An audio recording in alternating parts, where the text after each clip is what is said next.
bebês! Oi, amores! Estamos aqui para darmos continuidade ao conteúdo de fisiologia humana. E nós vamos falar hoje a respeito de aparelho respiratório. Na fisiologia do aparelho respiratório da espécie humana, que é na realidade a nossa prioridade, no finalzinho a gente vai fazer uma comparada com os invertebrados. No sistema circulatório existe uma relação muito grande com o sistema respiratório, mas só num determinado momento. E a gente vai falar desse momento. Então, antes de nós começarmos a falar do sistema respiratório e da relação dele com o circulatório, pega o papel, pega a caneta e anota, amores, todos os detalhes, porque eles vão fazer uma diferença muito grande quando você terminar de assistir a aula. Ok, bebês? E eu vou fazendo logo de cara de rica, para deixar vocês alegres, felizes, se divertirem muito com a minha aula. Amores, às vezes a gente fica comentando que tem gente que tem um nariz imenso e é um ladrão de oxigênio. Gente, coitado dos naricudos, não é bem assim. Na realidade, a concentração de gases no meio externo e no meio interno, independente do tamanho do seu nariz, ela vai ser sempre igual. E o que vai, na realidade, modificar essa entrada e essa saída de ar é a atividade que você estiver realizando. Se você estiver em condições normais, entram 5 litros de ar no seu pulmão. Mas se você estiver praticando uma atividade física muito intensa, amores, você pode chegar a ter 120 litros de ar entrando nos seus pulmões. Então, na realidade, essa oxigenação, essa ventilação pulmonar, ela está muito relacionada às atividades físicas e à própria capacidade respiratória do indivíduo. Então, a primeira coisa que a gente vai falar aqui, amores, é o trajeto percorrido pelos gases do meio externo até a chegada nos nossos alvéolos, ok? Então, ele vai entrar pelas fossas nasais, vai descer pela faringe, laringe, traqueia, aí vai entrar pelos brônquios, terminar em sacos menores, chamados de bronquíolos, que finalizam em 250 mil saquinhos menores, amores, chamados de alvéolos pulmonares. Nas fossas nasais, a gente tem uma mucosa, que é a mucosa nasal, que ela vai resfriar ou ela vai aquecer o ar, a depender das condições que ele entre nas nossas vias aéreas superiores. E a gente também tem os pelinhos, chamados de vibriças, que vão reter as partículas de poeira. E que às vezes, gente, aqui para nós, né? Tem gente que viaja, né? Às vezes você vê uma mulher parada no trânsito, na sinaleira, e você olha para o lado para ver o que a mulher está fazendo. A mulher está fazendo o quê? Passando um batonzinho, olhando o cabelo, se tá bom, entendeu? Mas o homem, gente, na maioria das vezes, fala sério. Ele tá tirando meleca do nariz, fazendo bolinha, e depois abre o vidro do carro e faz assim com a meleca. Fala sério, gente. Respeita a pessoa que está do seu lado, que ninguém merece. Então, os tiradores de meleca, pelo amor de Deus, respeitem os outros, né? Afe Maria. Bom, amores, então, na realidade, a gente tem esses componentes, e é bom lembrar o seguinte, que o sistema circulatório, ele só vai ter contato com o sistema respiratório quando esses 250 milhões, que eu havia falado anteriormente, 250 mil, que não é, 250 milhões de saquinhos, chamados de alvéolos pulmonares, liberarem o gás oxigênio para os capilares que o revestem. Na realidade, gente, é uma teia de capilares que envolvem esses alvéolos. Observe essa imagem, onde isso aqui é muito visível.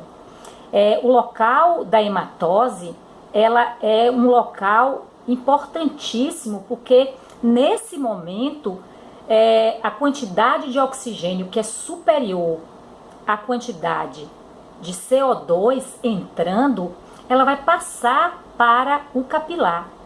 E o CO2 que está em maior concentração no capilar passa para dentro do alvéolo. Antes da gente falar do fenômeno da hematose, é bom a gente lembrar que quando os gases estão entrando, gente, acontece uma situação que tem tudo a ver com a presença de músculos que a gente tem na caixa torácica. Vamos falar do fenômeno, amores, da inspiração, que é um fenômeno mecânico da respiração. Na inspiração, a gente tem, além da dilatação da caixa torácica, a gente tem a participação dos músculos intercostais e também do diafragma. Lembrando que o diafragma, amores, só existe na espécie humana. Então, o que é que acontece? Essa caixa torácica, ela vai permitir essa entrada e saída de gases de acordo com o aumento do seu volume. E como é que isso acontece? Esses músculos intercostais que estão entre as costelas, eles se contraem. E quando eles se contraem, eles acabam fazendo com que ocorra uma expansão das costelas, fazendo com que esse espaço aumente. Então, a pressão interna, ela é menor do que a externa, fazendo com que esses gases eles entrem no nosso aparelho respiratório. Então, existe aí uma relação entre os músculos intercostais e o diafragma que vai impulsionar essa caixa torácica. Isso na inspiração. Na expiração, amores, então vai acontecer o inverso.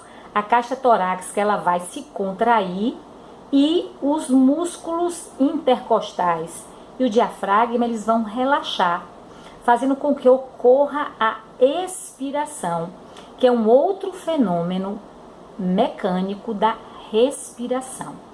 Ok, bebês? Ok, amores? Agora vamos falar especificamente da hematose. Antes, amores, deem uma olhadinha nessa imagem que ela fala a respeito do que eu acabei de falar, que é o fenômeno da inspiração e da expiração. É uma imagem que aparece muito em provas. Então agora vamos para a hematose. Então eu primeiro vou mostrar novamente a imagem do alvéolo pulmonar para vocês perceberem como é que acontece essas trocas gasosas, ok? Então vamos lá. O processo de hematose, ele funciona porque existe uma concentração de 21% de oxigênio no meio externo, 0,04 de CO2 e 78,9 de nitrogênio. Anotem. Dentro da gente existe uma concentração menor de oxigênio saindo, 16,5. A concentração de CO2, amores, ela é 100 vezes maior, 4,4%. E a de nitrogênio é a mesma, 78,9%. Na realidade, a gente não aproveita esse nitrogênio. Nós não temos a capacidade de fixar esse nitrogênio no nosso corpo. Então, a gente vai trabalhar somente o gás oxigênio e o gás carbônico. Ok, bebês? Então, 21% entrou, 16,5% saiu de oxigênio. Entrou 0,04 de CO2, saiu 4,4. Como é que isso vai acontecer? Por que é que acontece? Existe um processo de passagem de substâncias pela membrana conhecido como difusão simples, que nada mais é do que a passagem de substâncias que estão em maior concentração em um determinado meio para um ambiente, para um meio onde elas estão em menor concentração. E é exatamente isso, amores, que vai acontecer entre os capilares e os alvéolos pulmonares. Então, antes, vamos entender a fisiologia e a relação que o sistema circulatório tem com tudo isso. Vamos trabalhar aqui o processo dessas trocas gasosas, que é a hematose, ok? A hematose é um processo que ele vai depender de um fenômeno que é o mais importante dentro da fisiologia do aparelho respiratório, que é a respiração celular. Na realidade, amores, tudo acontece por conta da respiração celular. É ela que vai, na realidade, fazer com que os resíduos do metabolismo celular cheguem até o sangue, e é ela também que vai receber o oxigênio para que a gente produza o ATP. Então vamos começar falando da produção do lixo, que é o gás carbônico. Então na respiração celular, observem a fórmula, a glicose ela vai ser quebrada e nessa quebra da glicose, amores, vai se tirar um resíduo, que é o dióxido de carbono. Esse CO2 ele vai ser eliminado de várias formas no nosso corpo. Uma das formas é de ser levado pelo sangue em direção ao coração e posteriormente ao pulmão. E do pulmão, através de um fenômeno chamado de expiração, esse dióxido de carbono, amores, ele vai ser eliminado. Então, a partir do momento em que ocorreu a respiração celular e foi produzido esse dióxido de carbono, ele vai para o plasma, que é a parte líquida do sangue. Parte dele vai ser transportado livremente. Parte vai pelas hemácias. E a outra parte, amores, vai se associar à molécula de água, vai formar uma substância chamada ácido carbônico, observem a fórmula, que é feita, que é produzida pela anidrase carbônica, que é uma enzima que a gente tem no sangue, e depois vai haver uma quebra. Esse ácido carbônico vai se transformar em H+, e HCO3-, que é o íon bicarbonato. A grande maioria do dióxido de carbono no nosso sangue é carregado pelo íon bicarbonato.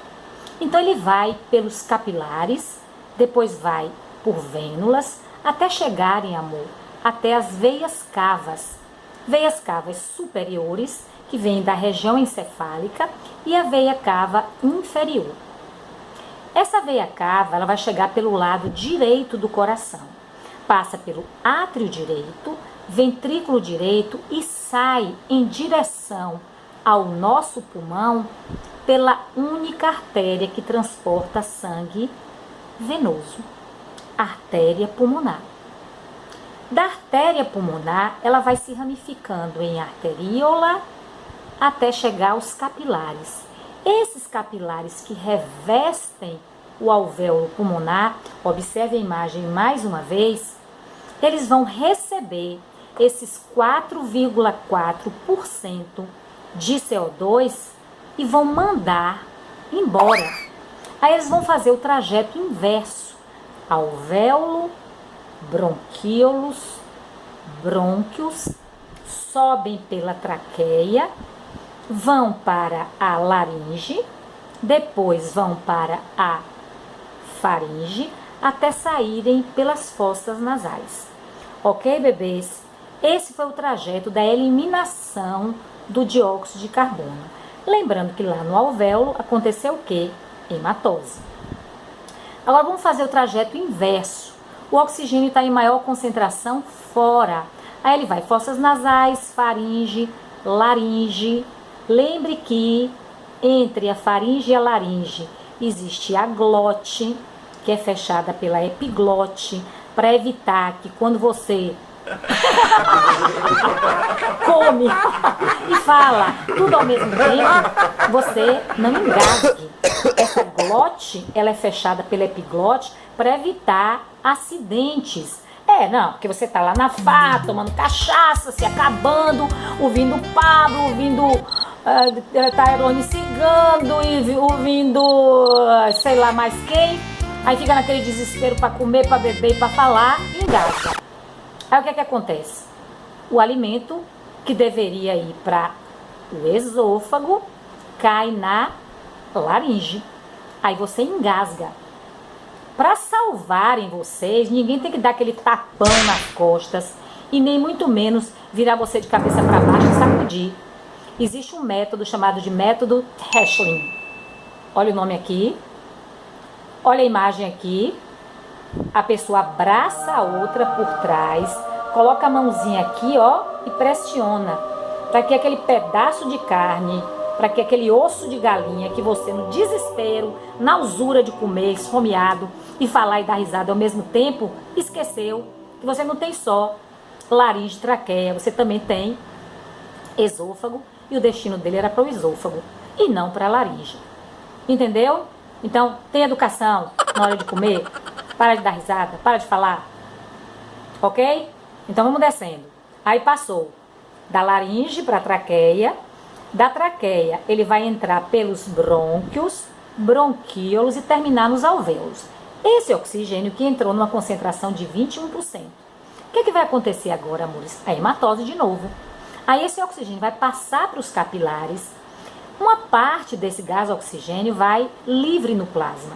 E a outra parte vai ser carregada pela oxihemoglobina dentro das nossas hemácias. Cada 4 moléculas de oxigênio são carregadas por uma de hemoglobina. Certo, bebês? A gente tem 250 mil hemoglobinas dentro de uma hemácia, cada uma transporta 4 de oxigênio. Então você tem 1 milhão de moléculas de oxigênio sendo transportadas pelo seu sangue dentro das nossas hemácias. Ok, bebês? Para onde ele vai agora? Ele vai para as vênulas. Das vênulas ele vai para a veia pulmonar. A veia pulmonar, amores, é a única veia que transporta sangue arterial. Essa veia vai levar o sangue oxigenado agora ao coração, lado esquerdo, átrio esquerdo, ventrículo esquerdo, e vai ser levado para todo o corpo, bebês, pela grande artéria aorta. Então, o sangue agora, ele vai ser oxigenado com um único destino, amores, chegar até as células para que ocorra mais uma vez o fenômeno da respiração celular. Ok, bebês? Ok, amores? Hematose. Amores, agora vamos falar dos fenômenos químicos da respiração, que são as trocas gasosas e o transporte de gás. Essas trocas gasosas, como eu havia falado anteriormente, elas vão ocorrer em função de diferentes concentrações dos gases oxigênio, CO2 e nitrogênio fora e dentro do corpo. Na realidade, o nitrogênio não, mais o CO2 e o oxigênio. Então eu fiz essa tabelinha aqui, amores, para vocês observarem, enquanto eu falo, como é que é feita essas trocas gasosas.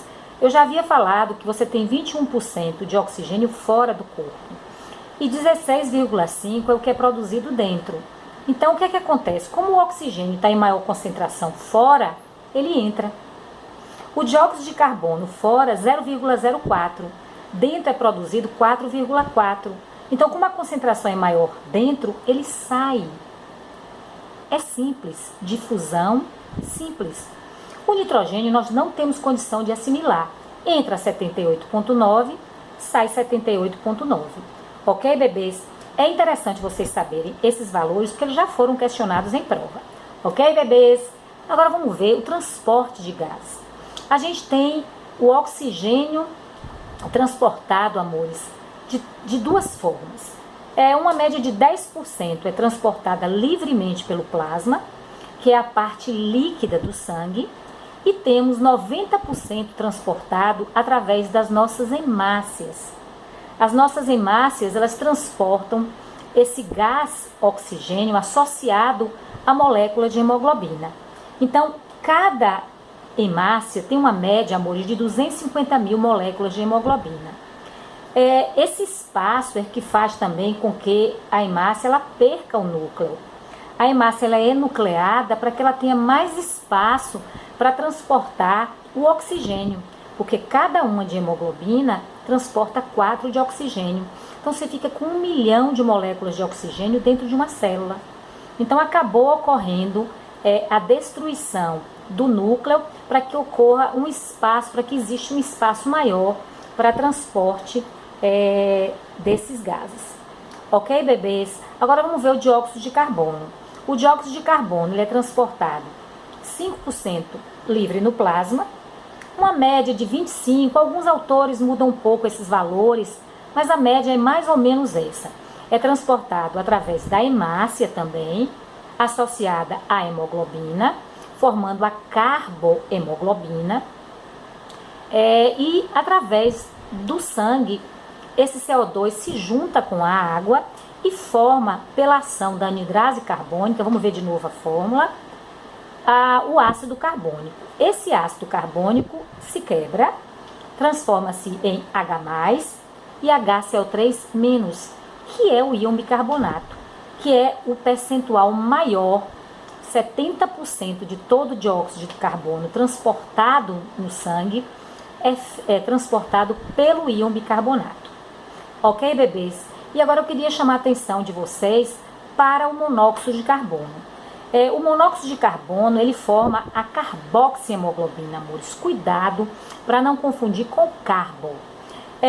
O monóxido de carbono, ele é uma molécula, quando associada à hemoglobina, muito estável. Então, ele acaba impedindo que o oxigênio retome o seu lugar.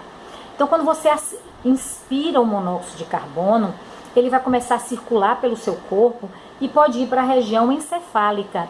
E lá, amores, se essa concentração que foi entrando ela for muito grande, pode provocar no indivíduo um processo chamado de anóxia cerebral, que pode levar o indivíduo em pouco tempo a óbito. Então, ele toma o local do oxigênio no processo de transporte de gases. É por isso que a pessoa, quando inala esse gás tóxico, ela tão rapidamente morre. Ok, bebês? E antes da gente falar a respeito do centro da respiração, que é o bulbo, eu vou falar de um fenômeno aqui interessante, que é a aclimatação. Amores, quando a gente muda de pressão e de altitude, quando você faz aquela viagem para Machu Picchu, quando você vai para o Chile, lá nas cordilheiras dos Andes, você vai mudando a altitude e você também muda a pressão. Olha uma foto minha, amores, na cordilheira dos Andes. Eu passei mal. Porque eu demorei para me aclimatar.